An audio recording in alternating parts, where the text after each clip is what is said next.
Nós vamos fazer contato com o advogado criminalista, integrante do coletivo Advogadas e Advogados pela Democracia, José Carlos Portela Júnior. Bom dia, Portela. Bom dia, Glauco. Bom dia, ouvintes. Tudo bem? Tudo certo.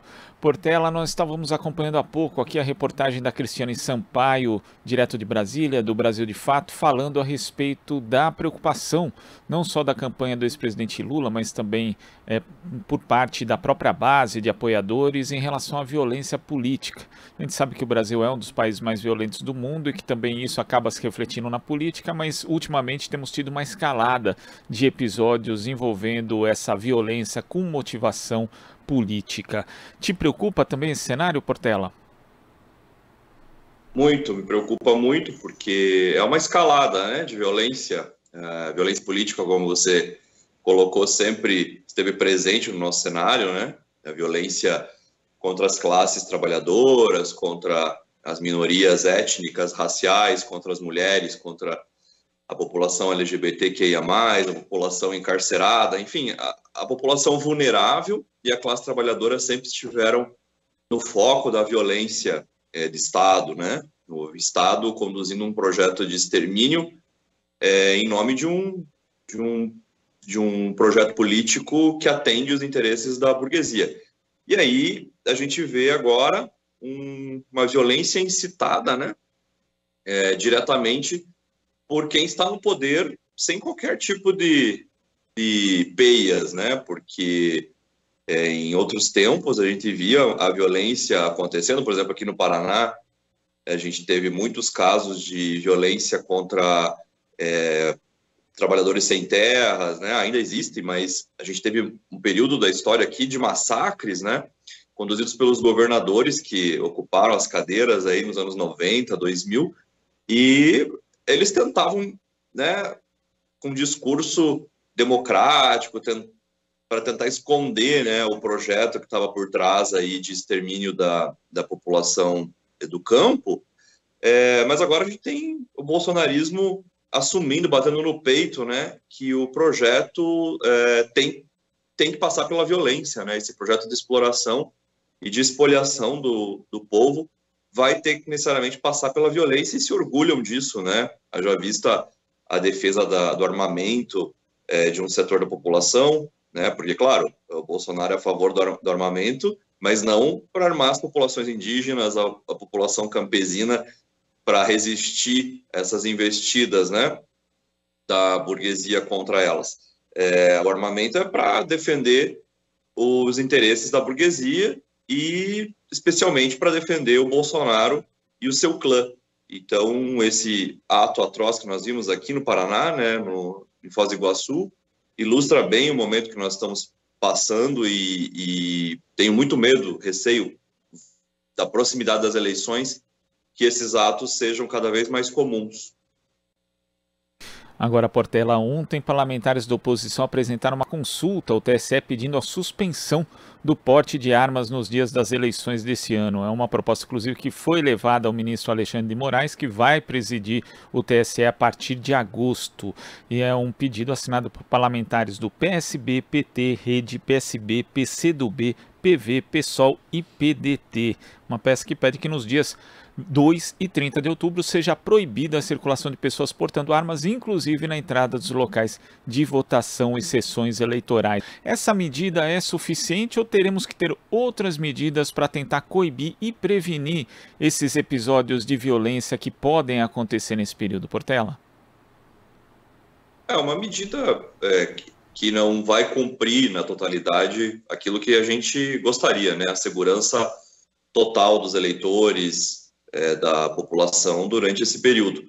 É uma medida importante, considero que sim, mas a gente tem que ter um conjunto de medidas, né? Porque sai notícia agora recente que aumentou o número de armas em clubes de tiro, de colecionadores, de caçadores, né? Com o governo Bolsonaro, explodiu o número de armamentos desse tipo. Essas armas também estão circulando nas mãos de pessoas que não têm autorização, porque essas armas chegam nas mãos das pessoas que teriam autorização legal para possuí-las ou portá-las e acaba, claro, se desviando para mãos de terceiros. Então, ainda que se determine a suspensão de circulação de armas e tal, as pessoas têm acesso ao armamento de maneira ilegal. E quem tem, né, a intenção de cometer uma violência dessa não vai respeitar qualquer tipo de imposição da autoridade pública, né, no sentido de não circule com a arma, enfim.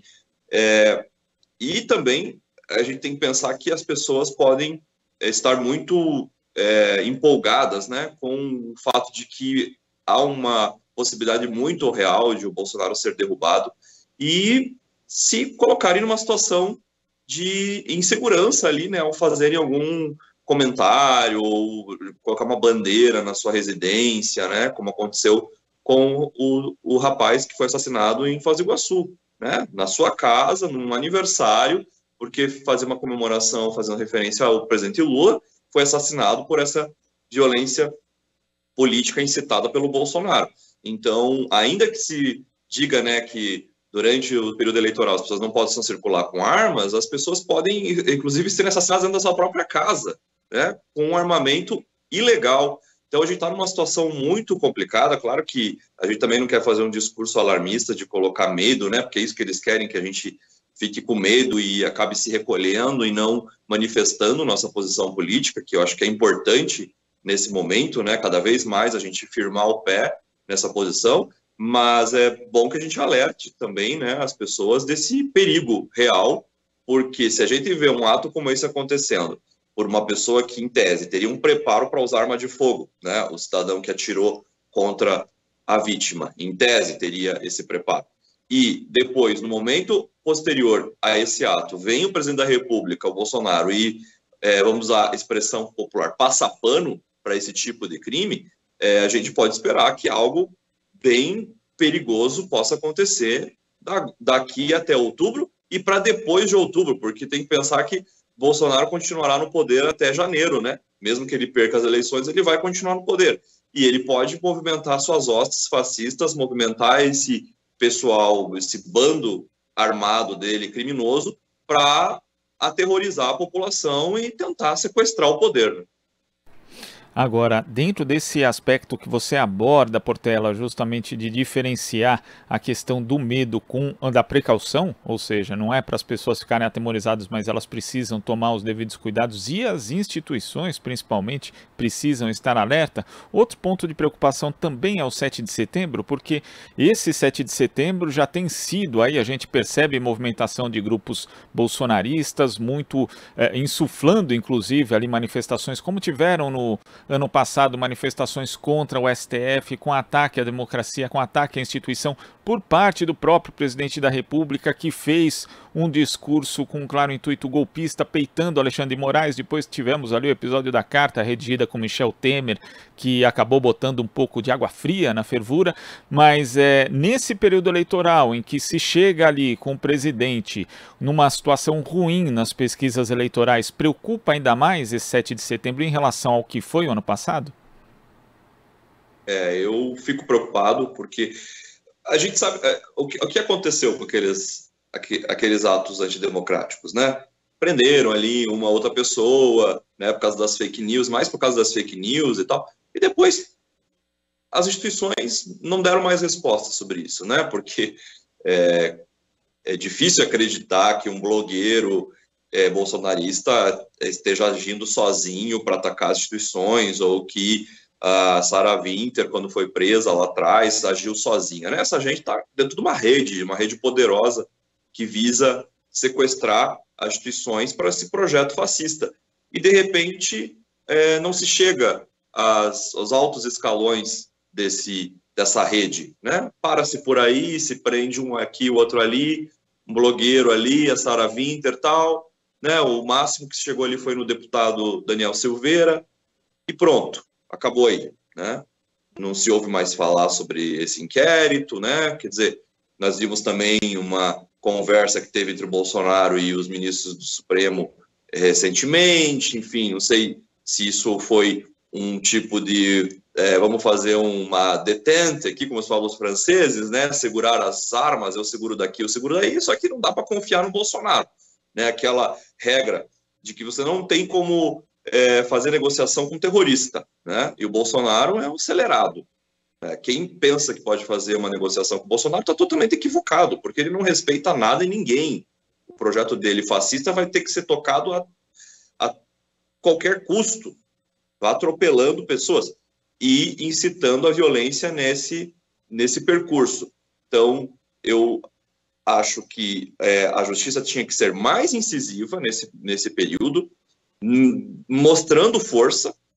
As instituições teriam que ser mais fortes nesse período para mostrar sua força frente ao Bolsonaro. Não que, por conta disso, o Bolsonaro voltaria atrás, daria passos para trás. Não, talvez ele também intensificasse o ataque, mas só que as instituições poderiam mostrar a sua força para a população, mostrando, olha, nós vamos para cima, né? Ele pode tentar fazer o que ele está pensando, que é tomar o poder à força, mas nós vamos para cima dele. Mas o que a gente vê é o oposto, né? Então isso nos dá o seguinte recado: caberá à classe trabalhadora, à população, fazer o que as instituições não estão fazendo, né? Ir para a rua, firmar o pé, mostrar sua força, né?